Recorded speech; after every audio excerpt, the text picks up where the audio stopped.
오늘은 세상 죄를 제거하는 하나님의 어린 양이라는 제목으로 말씀을 드리겠습니다. 요한복음 1장 29절에서 34절의 본문을 가지고 말씀을 드리겠습니다. 요한복음 1장 29절에 이튿날 요한이 예수께서 자기에게 나아오심을 보고 가로되 보라 세상 죄를 지고 가는 하나님의 어린 양이로다 그랬습니다. 여기 이튿날이라는 말을 우리가 보면은 유대인들이 종교 지도자들을 침례 요한에게 보내어 질문한 일이 있은 지 이틀이 지나고 시 이야기가 시작된다라는 뜻을 갖고 있습니다. 성경에 보면은요, 이튿날이라는 그 요한의 독특한 그 기록을 보게 되는데요. 요한복음 1장 39절에 보면은 예수께서 가라사대 와 보라 저희가 가서 계신 데를 보고 그날 함께 거하니 때가 제 10시쯤 되었더라. 요한은 시간에 대해서 장소에 대해서 아주 구체적인 그 기록을 하는 것을 볼 수 있습니다. 요한복음 1장 43절에도 이튿날 예수께서 갈릴리로 나가려 하시다가 또 그랬습니다. 계속 어떤 과정을 거칠 때 시간을 이튿날 때가 제 10시쯤 이런 식으로 기록하는 것을 볼 수 있습니다. 요한복음 2장 1절에 보면은요. 사흘째 되던 날에 시간에 대해서 정확한 것을 기록하고는 있는데요. 또 요한복음 2장 19절에 보면은 그 후에 요한복음 4장 43절에 이틀이 지남에 요한복음 6장 22절에 이튿날 그리고 요한복음 11장 6절에 나사로가 병들었다 함을 들으시고 그 계시던 곳에 이틀을 더 유하시고 요한복음 11장 17절에 보면은 예수께서 와서 보시니 나사로가 무덤에 있은지 이미 나흘이라. 요한복음 12장 1절에 유월절 엿새 전에 요한복음 12장 12절에 그 이튿날에는 요한복음 20장 12절에 여드레를 지나서 이렇게 요한은 어떤 기별을 전할 때 굉장히 중요한 시간적인 이야기를 기록함으로써 그의 기별이 실제적이었음을 증거하는 의도를 보게 됩니다. 요한이 사건마다 시간을 생생하게 기록한 또 기억한 것은 그날의 사건들을 자신이 직접 목격했다는 것을 은연중에 나타낸 것입니다. 이것은 실제적이고 사실적이었고 이것은 어떤 허구적인 것이 아니라는 것을 간접적으로 보여주는 것입니다. 요한복음 19장 35절에 보면요. 이를 본 자가 증거하였으니라고 말해서 그가 모든 말한 것은 어떠한 느낌으로 말한 거나 어떤 소설을 쓰듯이 한 것이 아니라 이것은 분명한 거고 이것을 내가 직접 목격했다는 것을 보여주는 것입니다. 그 증거가 참이라 저가 자기의 말하는 것이 참인 줄 알고 그래서 요한은 정말 내가 말하는 것이 얼마나 참되고 얼마나 사실적이고 얼마나 실제적이었음을 보여주는 것입니다. 그래서 요한복음 21장 24절에 이 일을 증거하고 이 일을 기록한 제자가 이 사람이라라고 말하면서 그가 그 어떤 실제적인 것을 기록했다는 것을 보여줍니다. 그래서 요한 1서 1장 3절에 우리가 보고 들은 바를 너희에게도 전함은 이라고 말합니다. 요한은 그래서 실질적으로 보고 들은 것을 전하려고 노력했던 선지자입니다. 요한은 자신의 생각으로 기록한 것이 아님을 온 마음과 방법으로 항변한 것입니다. 이 계시록 2장 1장 2절에 보면은요. 요한은 하나님의 말씀과 예수 그리스도의 증거고 자기의 본 것을 다 증거했다 그랬습니다. 자기의 본 것을 증거했다는 말은 보지 않은 것은 절대 기록하지 않았다는 말을 우리가 또 덧붙일 수 있겠죠. 그래서 우리도 말씀 속에서 예수님의 증거들을 보기를 원하는 마음이 숨어 있어요. 그 사도 요한의 모든 글, 요한복음이라든지 요한 1서, 2서, 3서라든지 요한계시록을 보면은 그가 얼마나 사실적으로 기록하려고 노력했는지를 볼 수가 있습니다. 그래서 계시록 1장 7절에도 보면은 볼지어다 자신의 말씀이 봤기 때문에 우리에게 볼지어다 구름을 타고 오시리라 각인의 눈이 그를 보겠고 그를 찌른 자들도 볼 터이요 그랬습니다. 그러니 우리가 요한의 그 저작물들을 보면은 우리가 저작물들을 보면은 그의 말씀 속에서 우리도 그를 볼 수 있다는 것입니다. 요한의 글의 공통점은 정확하고 분명하며 확실하다는 것입니다. 그래서 요한의 계시록을 보면은 내가 보니, 내가 봄에 항상 그가 말하기를 자신이 보았다는 것을 굉장히 강조하는 것이 많이 있어요. 또 봄에 내가 또 보니, 내가 또 들으니, 내가 봄에 내가 이에 보니, 이러면서 구체적으로 사도 요한은 하나님께서 역사하시는 모든 것들을 사실적으로 표현하려고 노력했습니다. 하나님의 말씀이 실제적이고 사실적이고 분명하다는 것을 나타내는 것이 그의 사명이었기 때문입니다. 요한복음 1장 29절에 이튿날 요한이 예수께서 자기에게 나아오심을 보고 가로되 보라, 세상 죄를 지고 가는 하나님의 어린 양이로다 그랬습니다. 여기서 지고 가는이란 뜻을 헬라어로 아이로 그럽니다. 아이로. 아이로라는 뜻이 크게 두 가지 뜻이 있는데요. 들어 올리다, 지고 가다라는 뜻이 있고요. 빼앗아 가다, 또 제거하다라는 뜻이 있습니다. 그런데 여기 보면은 학자들 사이에 이것이 1번이 맞냐, 2번이 맞냐 논란이 굉장히 많았습니다. 그래서 지고 가다, 즉 형벌을 대신해서 지는 것을 의미하는지 아니면은 다 빼앗아가다, 즉 속죄에 의한 형벌의 제거를 의미하는지 오랫동안 논란이 있었습니다. 그래서 어떤 성경에는 보라 세상 죄를 쥐고 가는이라고 1번을 번역하는 데도 있지만은 또 어떤 성경은 세상 죄를 제거하는 치우는 하나님의 어린 양이로다 이렇게 해석한 데가 있어요.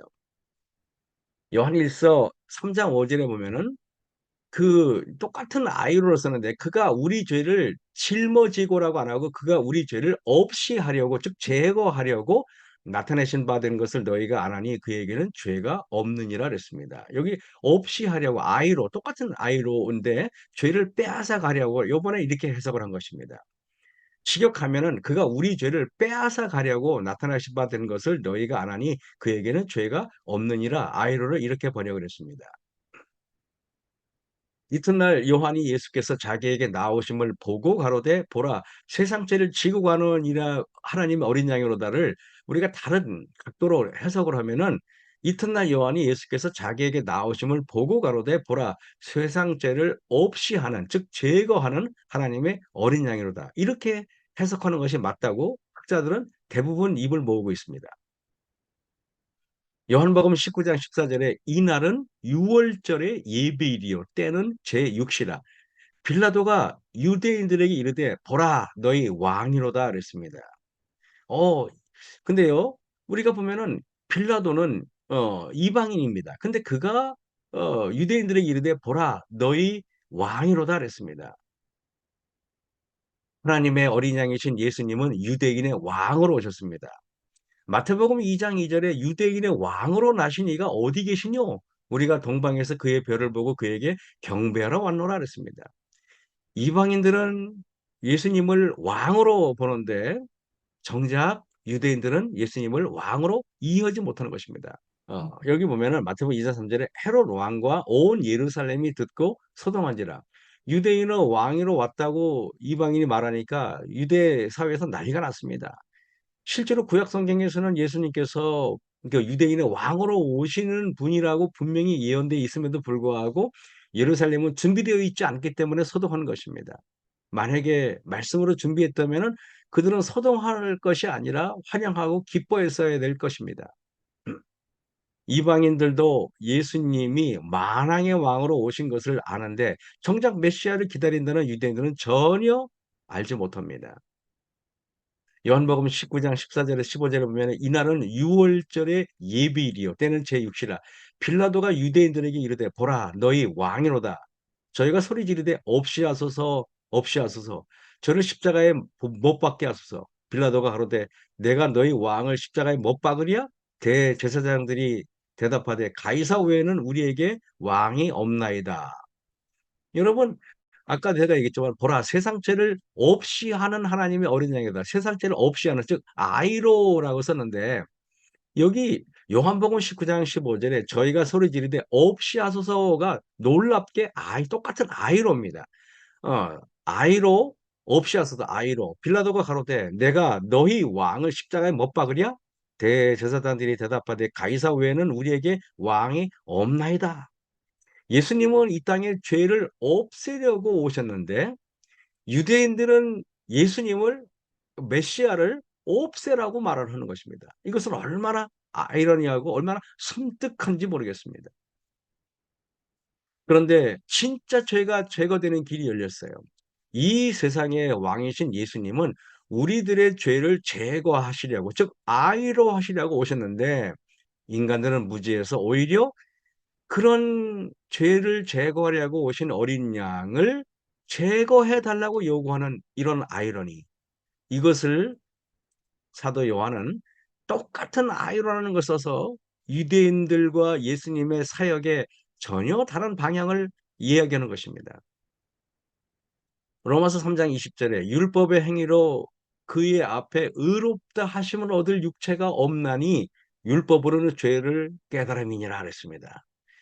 여러분, 우리가 우리의 행동으로 율법으로 죄를 없앨 수 있는 사람은 없습니다.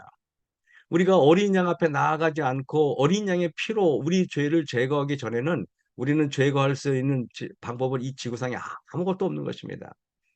갈라디아서 3장 11절에 보면 또 하나님 앞에서 아무나 율법으로 말미암아 의롭게 되지 못할 것이 분명하니 이는 의인이 믿음으로 말미암아 살리라 그랬습니다. 인간이 거룩한 생애를 살 수 없어서 육체로 오신 예수님이 거룩한 생애를 사시고 온전한 품성을 개발시키셨던 것입니다. 그리고 이 거룩한 품성을 원하는 모든 자에게 값없이 선물로 주시는 것입니다. 다시 말하면은 우리가 율법의 행위로 또 어떤 우리가 선행으로 예수님 앞에서 그 영원한 생명에 도달할 수 있는 품성을 이룰 수 없다고 하나님께서 말씀하셨습니다. 그렇기 때문에 우리가 이룰 수 없는 것을 하나님께서 이 땅에 오셔서 33년 동안 그 율법의 요구를 완전히 이루었고 그리고 그것을 최종적으로 십자가에서 다 이루었다. 다시 율법의 요구를 다 이루었다고 선언하시고 그래서 우리가 그 어린 양이신 예수님의 보혈을 우리가 취하고 공로를 취하면은 바로 우리가 정말 그 어린 양이 오신 목적을 우리가 분명하게 이룰 수 있는 것입니다. 요한복음 에 보면은요. 어 이 보면은 17장 10절인가요? 제가 이게 화면이 안 보이는데 또 저희를 위하여 내가 나를 거룩하게 하오니 이는 저희도 진리로 거룩함을 얻게 하려 함이니라 그랬습니다. 저는 이것을 보면서 아, 예수님께서 예수님께서 이 땅에서 33년 동안 거룩하게 사신 이유가 무엇일까? 왜 예수님께서 조석으로 기도하셨고 그렇게 간절하게 사셨을까를 보면은 우리를 위해서 예수님께서 거룩하게 33년 반 동안 사셨다는 것입니다. 왜? 우리가 예수님의 거룩함을 옷 입게 하기 위해서. 그래서 저희도 진리로 거룩함을 얻게 하려 함이니이다 그랬습니다. 이것이 우리가 믿음으로 말미암은 의의 정수겠죠. 우리는 율법을 지킬 수 없기 때문에 예수님의 거룩함을 얻어야 된다는 것입니다. 그래서 창세기에 보면은 우리가 아담과 하와가 죄짓고 나서 예수님께서 그 어린 양을 잡아서 양의 가죽을 우리에게 옷 입혀줬는데 그것은 우리가 어떻게 의를 이룰 수 있는지를 보여주는 매우 놀라운 거기에 어떤 비밀이 숨어 있는 것입니다. 예수님의 의가 아닌 자신의 의를 예수님의 의라고 착각하는 경우가 너무 많을 수가 있겠죠. 그래서 우리는요, 인간의 의와 하나님의 의를 혼동하지 말아야 됩니다. 우리는 때로는 인간의 의, 나의 의를 하나님의 의라고 착각할 수가 있어요. 인간의 의는요, 하나님의 의와 인간의 의는 근본적으로 다릅니다. 로마서 10장 3절에 보면은 하나님의 의를 모르고 자기 의를 세우려고 힘써 하나님의 의를 복종치 아니하였느니라 그랬어요. 교회 가면은 하나님의 의를 높이는 사람들은요, 늘 그 의를 자랑하고 싶어 해요. 그 의를 자랑하고 싶어 하고 그 의를 나타내려고 하고 있어요. 그러나 하나님의 의를 받아들이는 사람은 늘 나는 죄인이 돼야 돼요.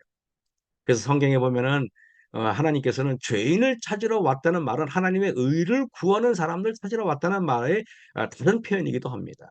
그런데 하나님은 하나님의 의, 즉 우리는 예수님께서는 죄인을 찾으러 왔다 그러는데 인간들은요 항상 의인이 되려고 노력합니다. 우리는 늘 하나님의 의를 받아들이는 사람은 내가 티끌보도 못한 존재라는 것을 깨닫게 됩니다. 의인은 한자로 보면 참 흥미로울 수가 있어요. 의는 이 양자입니다. 다시 말하면 그 어린 양인 그 양을 말하는데요. 그 양 밑에 내가 들어가는 것이 의라고 이렇게 말해요. 이것이 한자가 이렇게 기록한 것이 우연일까요? 저는 절대 우연이라고 보지 않습니다. 의란 양 밑에 나를 두는 것이다. 그래서 베드로전서 1장 19절에 보면 오직 흠 없고 점 없는 어린 양 같은 그리스도의 보배로운 피로 한 것이니라. 오늘도 우리는 예수님 말씀 밑에서 말씀 안에서 어린 양이신 예수님 밑에 우리가 굴복하는 이것을 우리가 다른 말로 자굴복이라고 말하기도 하겠죠. 로마서 14장 3절에 하나님의 의를 모르고 자기 의를 세우려고 힘써 하나님의 의를 복종치 아니하였느니라.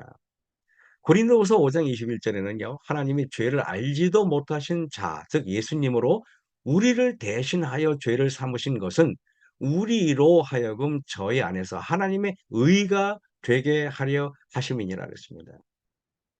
하나님의 의 어린 양이신 그 의를 받아들인 사람들은 날마다 나를 자랑할 수가 없어요. 나를 내세울 수가 없고 나를 뭐랄까요? 사람들로부터 어필할 수가 없는 것입니다. 요한복음 1장 29절에 이튿날 요한이 예수께서 자기에게 나오심을 보고 가로되 보라 세상 죄를 지고 가는 하나님의 어린 양이로다 그랬습니다. 하나님의 어린 양은 유월절의 어린 양을 뜻합니다. 유월절, 유월절이 뭘까요? 살육하는 천사가 유유히 다니는 그 유자가 바로 유유자적할 때의 유자입니다. 심판을 실행하다가 문설주의 어린 양의 피가 발라져 있으면 다시 넘는 것만이다. 우리가 월자를 쓰는 것이 월남했다, 월북했다, 월담했다 할 때 그 월은 넘는 걸 말하는 것입니다. 그래서 유유히 다니다가 어린 양의 피가 발라져 있으면 월하는 날, 얼하는 날. 그래서 월요일은 유월절이라고 얘기합니다.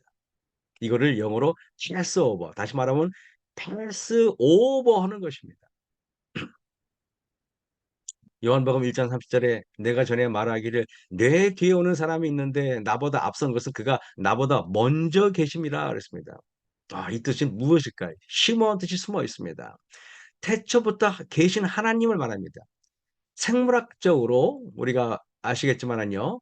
생물학적인 나이로는 침례 요한이 예수님보다 6개월 먼저 세상에 태어났어요. 하지만 침례 요한은 예수님께서 창세전부터 계셨다고 말함으로써 예수님이 인간이 아니라 하나님이심을 증거하는 것입니다. 그래서 태초부터 계신 예수님. 그래서 나보다 먼저 계셨다는 말은 그런 깊은 뜻을 내포하고 있는 것입니다. 요한복음 1장 31절에 나도 그를 알지 못하였으나 요한복음 1장 33절에 나도 그를 알지 못하였으나라는 뜻이 있어요. 우리가 어떤 정보의 부재로 인하여 구원을 받지 못하고 그러진 않습니다. 세상적인 정보의 부재는 하나님께서 성령으로 우리를 모를 때는 직접 가르쳐 주기도 합니다. 나도 그를 알지 못하였으나 나도 그를 알지 못하였으나 그러나 하나님께서 나에게 가르쳐 주셨다 이렇게 말합니다. 예수님이 메시아인지 알지 못했지만은 하나님께서 그 성령 하나님을 통해서 알게 했다는 뜻이 있죠. 성령 내재의 증거가 이게 무엇입니까? 고린도전서 12장 3절에 그러므로 내가 너에게 알게 하노니 하나님의 영으로 말하는 자는 누구든지 예수를 저주할 자라 하지 않고 또 성령으로 아니하고는 누구든지 예수를 주시라 할 수 없느니라. 우리가 예수님이 그분이 나의 메시아구나, 나의 구주구나라고 알게 되는 것은 성령 하나님의 사역이 아니고는 누구든지 그렇게 말할 수 없다는 것입니다. 그래서 우리가 이 새벽에 예수님의 말씀을 믿고 성령 하나님의 인도하심으로 여기 오셨는데 그것이 성령의 능력이 아니고서는 우리가 그렇게 예수님을 갈망할 수 없다는 것입니다. 주님으로서. 마태복음 16장 15절에서 17절 보면은 가라사대 너희는 나를 누구로 하느냐 그랬어요. 근데 시몬 베드로가 대답하여 가로되 주는 그리스도시요 살아계신 하나님의 아들이니다 그랬어요. 예수께서 대답하여 가라사대 바요나 시몬아 내가 복이 있도다 이를 내게 한 것은 혈육이 아니요 다시 말하면 사람들이 너에게 말해서 혹은 네 자신이 지혜로워서 깨달은 게 아니라 예수님이 그리스도고 메시아라는 것을 하나님의 아들이라는 것을 안 것은 하늘에 계신 아버지 하나님께서 너에게 지혜를 주셨기 때문이야 라고 말하는 것입니다. 내 생애를 주관하시는 분이 누구인지 아는 것은 아버지 하나님과 성령 하나님의 영역이라는 것입니다. 거룩한 존재는 그리고 보면은요. 요한복음 1장 32절에 보면은 요한이 또 증거에 가로되 내가 보매 성령이 비둘기같이 하늘로서 내려와서라는 표현이 있어요. 저는 이걸 보면서요. 거룩한 속성은 성경에서 항상 보면은 위에서 밑으로 내려오는 것이 많이 있어요. 요한복음 3장 13절에 보면은 하늘에서 내려온 자 곧 인자라고 말합니다. 예수님을 하늘에서 내려오신 분이라고 말합니다. 요한복음 5장 4절에 보면은 이는 천사가 가끔 못에 내려와 하나님의 거룩한 속성을 그 사역하는 천사도 내려왔다는 표현을 씁니다. 요한복음 6장 38절에 내가 하늘에서 내려온 것은이라고 표현해서 거룩한 속성이 하늘에서 내려왔음을 말합니다. 요한복음 6장 51절에 나는 하늘에서 내려온 산떡이니 굳이 하나님께서는요 내려온 산떡이라고 표현하는 이유가 무엇일까요? 이 계시록 21장 10절에 보면 거룩한 성 새 예루살렘이 하늘에서 내려오니 거룩한 성 예루살렘 거룩한 속성은 내려오게 돼 있어요. 근데요 너무 놀랍게 사단의 속성은 반대입니다. 내가 무엇을 보았느냐 사무엘상 21장 28장이죠. 여인 즉 무당이 사울에게 이르되 내가 이 귀신 마귀가 땅에서 올라오는 것을 보았나이다. 한 노인 이 노인은 사무엘이 말하는 게 아니라 사단이 그 사무엘을 변장하는 거겠죠. 한 노인이 올라오는데 이사야 14장 14절에 보면 사단의 속성을 이렇게 표현해요. 가장 높은 구름에 올라 사단은요 오르 올라서 심지어는 하나님과 비기려고 했던 존재입니다. 예레미야 9장 21절에 대저 사망이 우리 창문에 올라오며 그랬습니다. 사람의 호흡도요. 가장 어린 아기였을 때는 저 배꼽 밑에 있다가요. 호흡이. 그리고 자라면서 그 호흡이 자꾸 올라와요. 그래서 나중에는요. 가슴으로 올라옵니다. 흉부로 올라와요. 폐로 숨 쉽니다. 그래서 사람이 죽기 직전에 사망이 그 목구멍까지 숨이 올라가죠. 그래서 목구멍까지 숨이 올라가서 목숨이 끌어진다는데 원래 숨은 목에 있어야 되는 게 아니고 저 단전 밑에 있어야 돼요. 그래서 우리가 의도적으로 숨을 쉴 때 운동하거나 할 때 이 숨이 위에 있다가 밑으로 내려가는 것을 깨닫게 됩니다. 항상 사망은 위로 올라오려고 하는 그런 특성이 있습니다. 계시록 9장 2절에 보면은요. 저가 무저갱을 여니 그 구멍에서 큰 풀무의 연기 같은 연기가 올라오매 그 연기가 올라와요. 그 무저갱은 사단이 갇힐 곳을 말하는 거 아니겠습니까? 사단의 속성은 아래에서 위로 올라오려고 합니다. 계시록 11장 17절에 보면은 무저갱으로부터 올라오는 짐승 사단의 정체죠. 계시록 13장 11절에 보면은 또 다른 짐승이 땅에서 올라오니 용처럼 말하더라. 계시록 14장 11절에 보면은 그 고난의 연기가 세세토록 올라가리로다 그랬습니다. 항상 고난, 사망, 사단의 속성, 짐승들은 다 밑에서 위로 올라오려 그래요. 그래서 17장 8절에 보면 장차 무저갱으로부터 올라와 멸망으로 들어갈 자니 이랬습니다. 항상 멸망으로 들어갈 자는 올라가려 그래요. 높은 곳을 좋아합니다. 뭐 그 사람들로부터 존경을 받는 걸 좋아합니다. 이것이 사단의 속성인 것입니다. 근데 저는 늘 말합니다. 이 마음 주머니는 출입문이 위에 하나 있고 아래에 하나 있어요. 그러니 사단의 속성은 아랫문을 통해서 올라오려고 그러고 하나님의 거룩한 특성은 위에서 내려오려고 합니다. 그런데 위의 문이 열려 있으면 아래 문은 닫혀 있게 되고요. 아래 문이 열려 있으면 위의 문은 닫힐 수밖에 없는 구조로 되어 있어요. 우리의 마음이 그래서 보면은요. 올라오는 모든 검은 세력들은 마음 주머니 밑에 있는 문을 통하여 우리 마음속으로 들어오려고 그래요. 되게 악한 것들은 무적인 구멍으로부터 올라와 검은 연기가 우리 마음속에 가득 찹니다. 그래서 이 올라와서 우리가 뚜껑이 열린다고 말하지 않습니까? 그래서 우리는 화가 날 때 치밀어 오른다 그러지 치밀어 내린다는 표현을 쓰는 것이 아닌 것입니다. 우리가 어떤 일을 통해서 밑에서 뭔가 꾸물꾸물이가 올라온다. 그러면 우리들은 당장 알아야 됩니다. 아, 이것은 사단이 나에게 들어오려고 하는 거구나. 그 연기가 나에게 무적행의 연기가 올라오려고 하는구나. 우리는 단호하게 그것을 거부하고 하나님의 능력으로 그것을 우리가 꼭 예수님의 이름을 부름으로써 밑에 그 열려 있는 문을 닫아야 되는 것입니다. 무적행의 분노의 검은 연기가 우리 마음속에 가득 찰 때 우리는 아무것도 볼 수 없어요. 그래서 우리가 화가 나면 눈에 뵈는 게 없게 되는 것입니다. 눈에 뵈는 게 없게 되니까 그것은 우리가 때로는 부모도 몰라보고 때로는 화가 나면은 심지어는 하나님까지도 우리가 저주하게 되는 것입니다. 이성마비, 혈관 마비가 되는 것이겠죠. 눈에 뵈는 것이 없게 됩니다. 거룩한 존재는 항상 위에 있는 마음으로 들어오십니다. 그래서 우리가 회개할 때 무언가 마음에 찌릿한 것들이 위에서부터 내려오는 것을 느껴요. 그래서 우리 마음이 차분해집니다. 그래서 눈물도 위에서 밑으로 떨어지는 것이에요. 거룩한 존재는 항상 위에 있는 마음으로 들어오세요. 우리가 마음을 그래서 늘 내려놔야 됩니다. 그래서 우리가 너무 분개하거나 힘든 일이 있으면 내려놔라는 표현을 찾았습니다. 내려놓고 그래서 우리는 또 우리는 늘 내려가려고 해야 되고 그래야만 내려오라고 내려오려는 거룩한 마음에 거룩한 자의 속성이 우리 마음에 내재하는 것입니다. 혈루병 걸린 여인이 어, 쫙 엎드려서 쫙 납작 엎드려 땅에서 엎드려서 예수님의 옷자락을 만진 것이 그가 예수님의 옷자락 위에 옷자락을 만진 게 아니라 저 밑에 바닥에서 엎드린 것입니다. 내려놓고 내려오려고. 요한복음 1장 31절에 나도 그를 알지 못하였으나 내가 와서 침례를 주는 것은 그를 이스라엘에게 나타내려 함이니라 했습니다. 요한복음 1장 34절에 내가 보고 그가 하나님의 아들이심을 증거하노라.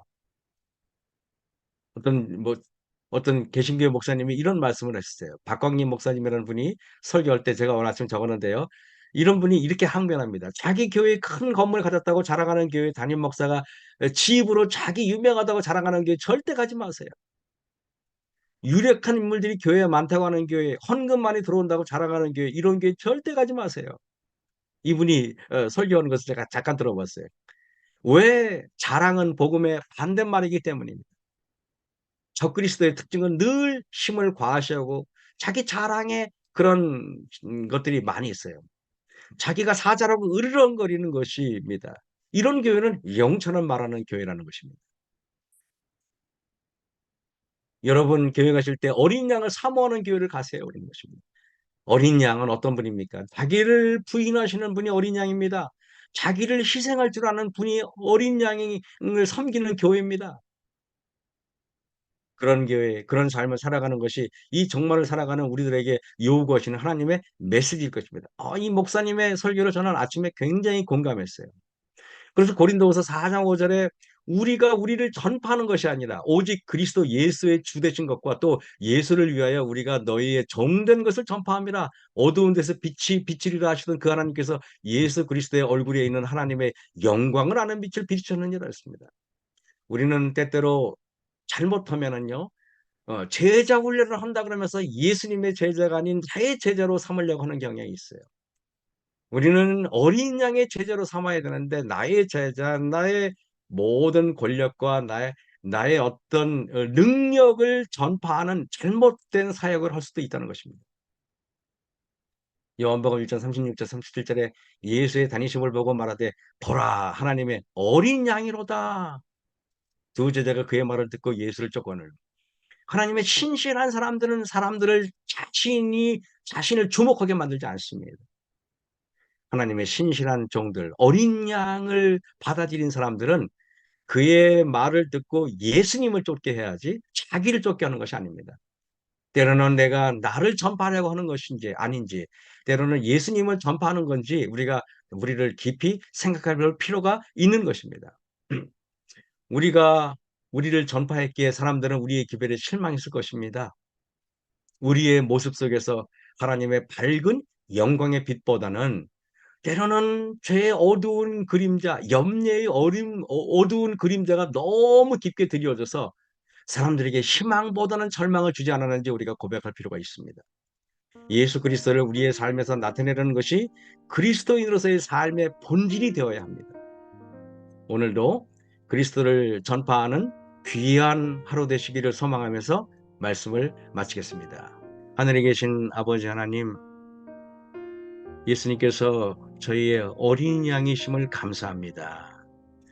하나님께서 우리에게 정말 어린 양이신 예수님을 보내주심으로 인해서 우리 죄를 사함받고 그 보혈의 피로 인하여 우리가 정결케 될 수 있는 놀라운 길을 허락하여 주신 것 감사합니다. 하나님께서, 예수님께서 이 땅에서 이루신 그 의가 우리의 의가 되게 도와주시길 기도합니다. 그러기 위해서는 여호수아가 그렇듯이 우리의 누더기 같은 더러운 의를 벗어버리고 그리스도의 의를 받기를 원하오니 오늘도 그런 거룩한 하루가 되게 도와주셨기만을 예수님 이름으로 감사하며 기도했사옵나이다. 아멘.